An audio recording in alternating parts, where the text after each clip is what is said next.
सबसे पहले तो आप सबका बहुत बहुत आभार और धन्यवाद कि आज मैं इस बॉर्डर पर 20 साल बाद वापस आने का मौका। मैं सोचता हूँ कि यहाँ क्या जो उत्साह होता है जनता का, जो जोश होता है, वो एक तरह से पाकिस्तान के लोगों के हर सवाल का जवाब देने का मन में एक संकल्प होता है।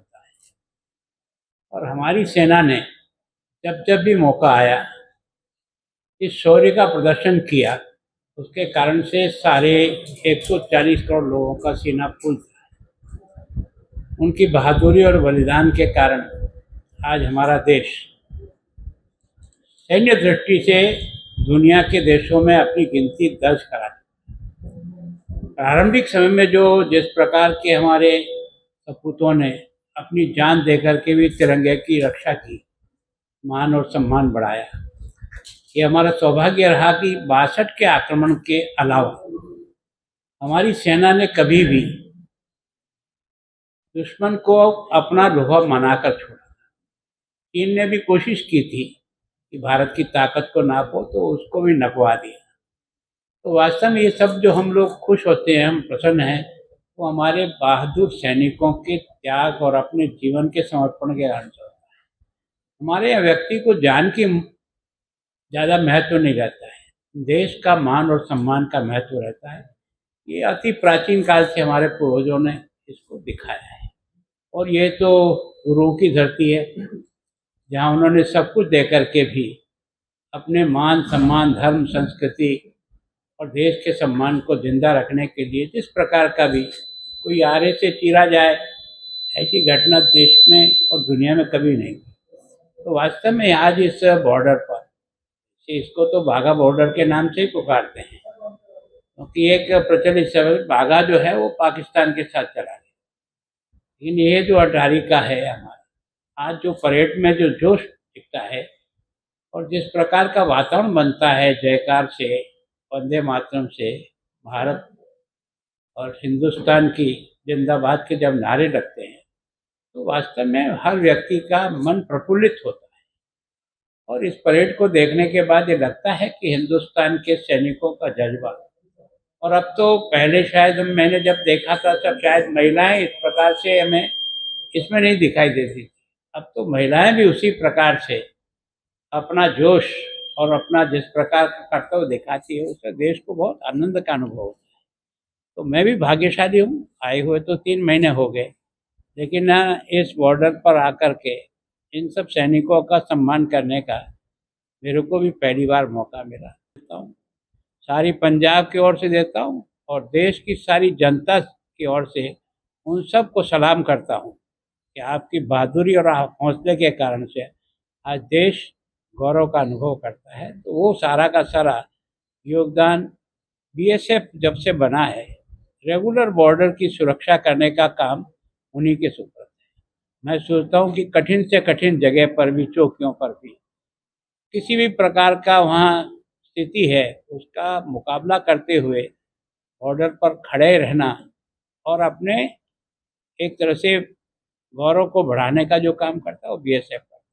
और उसी कारण से बीएसएफ को देश के सभी प्रधानमंत्री से लेकर राष्ट्रपतियों ने इनके शौर्य की हमेशा प्रशंसा की है, इनको सम्मानित किया है, इनको विशेष प्रकार के जो है ना एक तरह सम्मान दिया है। तो मैं सोचता हूँ कि वास्तव में हम, और मैं स्वयं बहुत गौरवशाली मानता हूँ कि आज के इस शुभ अवसर पर मैं यहाँ, जहाँ एक तरफ पाकिस्तान का झंडा उतरता है, दूसरी तरफ हिंदुस्तान का झंडा उतरता है, दोनों की एक दूसरे को देख करके लोगों को एक गौरव का अनुभव होता है कि हमारे जो है बीएसएफ के जवान भी किस प्रकार से, किस बहादुरी से और किस हिम्मत के साथ उनके हर चीज़ का जवाब देने की स्थिति में रहते हैं। तो वास्तव में बहुत ही सौभाग्य की बात है। आप सब भी यहाँ मीडिया के माध्यम से, मैं सोचता हूँ, मैं पहले भी आया हूँ 20 साल पहले, लेकिन इतनी बड़ी संख्या में नहीं। आज तो ऐसा लगता था कि जितना कैपेसिटी बनाई है ना, सामान्यतः आज वर्किंग डे है, वर्किंग डे के दिन भी इतने अधिक लोगों का यहाँ आने का मतलब निश्चित रूप से वो ये महसूस करते हैं कि भारत का गौरव बढ़ा, भारत का सम्मान बढ़ा, बढ़ाने वाले लोगों को हम अपनी ओर से एक तरह से बधाई और धन्यवाद दें। उसके लिए सारे देश की जनता यहाँ आती है, किसी एक प्रांत की नहीं है, सभी प्रांत की जनता यहाँ होगी। धन्यवाद। सर, जोश भरा जाता है, आप यहाँ पर पहुंचे हो और एक जो दुख होता है जिस बात को देखने का, स्मॉग इतना ज्यादा है, खासतौर पर हम पाकिस्तान की तरफ देखें तो बहुत ज्यादा स्मॉग पड़ा हुआ है। उसके संबंध में आप महामहिम में हो, क्या कहेंगे आप? देखो, मैं सोचता हूँ कि निश्चित रूप से यहाँ जिस प्रकार का अभी वायुमंडल में जिस प्रकार का प्रदूषण दिखाई देता है, मैं सोचता हूँ केंद्र सरकार का इस ओर ध्यान तो गया है, लेकिन अभी जितने प्रयत्न हुए हैं वो उसकी तुलना में अभी कम पड़ते हैं। तो मैं सोचता हूँ कि उसको बढ़ाने के बारे में हम भी केंद्र सरकार से आग्रह करेंगे। कारण क्या है कि जलाना और उससे केस बनाने से समस्या का समाधान नहीं, उसका उपयोग कैसे हो और वो आर्थिक दृष्टि से उसके लिए कैसा तैयार हो जाए ताकि उसका उपयोग भी हो जाए, क्योंकि फ्यूल भी बनना शुरू हुआ, कई प्रकार की सामग्रियां इससे बननी शुरू हुई, लेकिन इसको एक स्थान से दूसरे स्थान ले जाना इतना आसान नहीं होता। तो मैं सोचता हूँ केवल एक ही ऐसी फैक्ट्री बनी है जहाँ फ्यूल बनता है, अगर वो और बढ़े तो उसका सही उपयोग भी हो जाए और लाभकारी भी बन जाए। उसके लिए सरकार भी प्रयत्न करेगी और जो लोग इंडस्ट्री वाले हैं उनको भी इस ओर ध्यान देना चाहिए ताकि उनको भी लाभ ही मिलेगा, इसमें किसी प्रकार का घाटा होने की संभावना वैसे मैं तो रिपोर्ट नहीं है कि पंजाब की पराली नहीं जलाई गई, लेकिन पाकिस्तान से सोल्यूशन आया था, पराली उसे बोल दी जलाई गई। तो सर, कुछ अभी वही दिख रहा है ना कि जो स्मोक उधर उस साइड पे दिख रहा है, इधर नहीं दिख रहा है, सामने दिख रहा है। नहीं, देखो क्या है कि देखो पाकिस्तान के बारे में तो अपन कोई निर्णय लेकर के उनको आदेश दे नहीं सकते, वो तो उन्हीं को करना पड़ेगा। हमें तो अपनी वो उनके सीएम है जो कहते हैं भगवंत मान से हमने मीटिंग करनी है या उनसे बातचीत करनी है कि पराली जलानी बंद करें, पंजाब वालों को उन्होंने कहा है। तो ये देखो मतलब मैंने थक रहे आपको हैं और बताया वो कि पंजाब को। चाहते तो सभी यही हैं, पराली जन बंद करें, पर इसके बारे में विचार करना चाहिए कि आखिर किसान इतना कहने के बाद भी जलाता क्यों? जब तक हम उसकी पीड़ा को समझ करके उसका हल निकालने का प्रयत्न नहीं करेंगे, केवल और केवल कानून के द्वारा हम किसी को रोकना चाहेंगे तो बहुत अधिक सफलता नहीं मिलती। सफलता मिलती है उसके पॉजिटिव सोच के आधार पर आगे बढ़ने का प्रयत्न करना चाहिए, तो जनता भी सहयोग करेगी और सरकार भी सहयोग। सर, पंजाब का बहुत मंदिरों पर अटैक हो रहे हैं, ये जिस तरह का नफरत का माहौल बन गया है, क्या आप समझते हैं कि पंजाब को किस तरह से इस चीज को लेना चाहिए? तो सामान्यतः पंजाब की जो जनमानस है ना, वो एक तरह से देश की हिफाजत के लिए नंबर 1 पर रहने वाला प्रदेश है। कुछ लोग हो सकते हैं, सर्वसाधारण व्यक्ति इस प्रकार का सोच नहीं रखता। तो मैं सोचता हूँ उसको पॉजिटिव पक्ष में लेते हुए वातावरण को और सुधारने का प्रयत्न करना चाहिए और हर चीज़ की समस्या का समाधान होता है अगर अपन टेबल पर बैठ करके बात करने का प्रयास करेंगे, बार बार करेंगे। एक बार नहीं समझ में आएगा, 10 बार में समझ में आएगा, लेकिन प्रयत्न नहीं छोड़ना चाहिए ताकि वास्तव में हम उनको अपने साथ जोड़ करके, जिनका आज जुड़ाव नहीं है या कुछ और सोचते हैं, उनको भी हम अपने साथ जोड़ सकते हैं। प्रयत्न तो करना। सर, आखिरी सवाल है कि जिस तरह से अकाली दल ने आपको अप्रोच किया है कि दिल्ली में यहाँ के पंजाब के ऑफिसर्स बुलाए जाते हैं, वहाँ पर मीटिंग होती है, प्रोटोकॉल का उल्लंघन है। देखो इसके संबंध में अभी कोई निर्णय मैं लिया है? सोचता हूँ कि मैं किसी राजनीतिक पार्टी के नेता के सवाल का जवाब नहीं, पर मैं आखिर इस राज्य का प्रमुख के रूप में मिला है।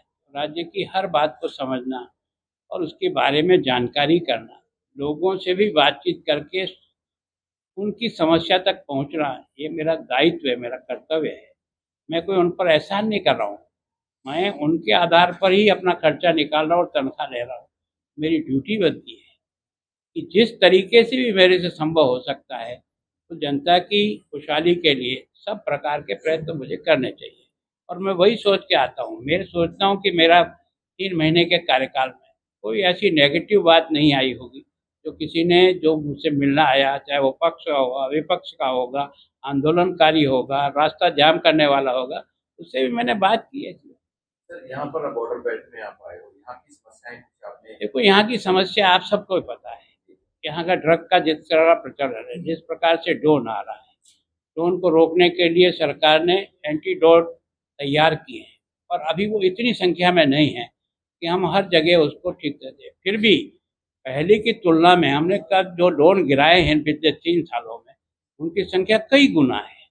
तो सफलता है। और फिर गाँवों के अंदर जो मेरे से पहले के राज्यपाल थे, उन्होंने विलेज कमेटियाँ जो बनाई, सुरक्षा कमेटियाँ बनाई, 1500 कमेटियाँ हैं, उनके साथ रेगुलर हमारे अधिकारियों को बैठना होता है, उनकी समस्या को समझना होता है और उनको ही जोड़ करके हम ये जो ड्रोन जो आ रहे हैं ना, उनको रोकने में उनकी भी बहुत बड़ी मददगार है। और जो हमको सूचना देता है, उसको हमारी बीएसएफ 1 लाख रुपया उसको देती है। हमने जो विलेज कमेटी बनाई है, मेरे से पहले के राज्यपाल ने जो अच्छा काम करते हैं उनको 3 लाख रुपया देते हैं। सेकंड जो आता है उसको 2 लाख रुपया देते हैं। थर्ड जो आता है उसको 1 लाख रुपया देते हैं। अब कोशिश करेंगे कि बॉर्डर का विलेज नहीं है, हमारा पहला विलेज है, उसके डेवलपमेंट के लिए ये हमारा ठीक है, धन्यवाद।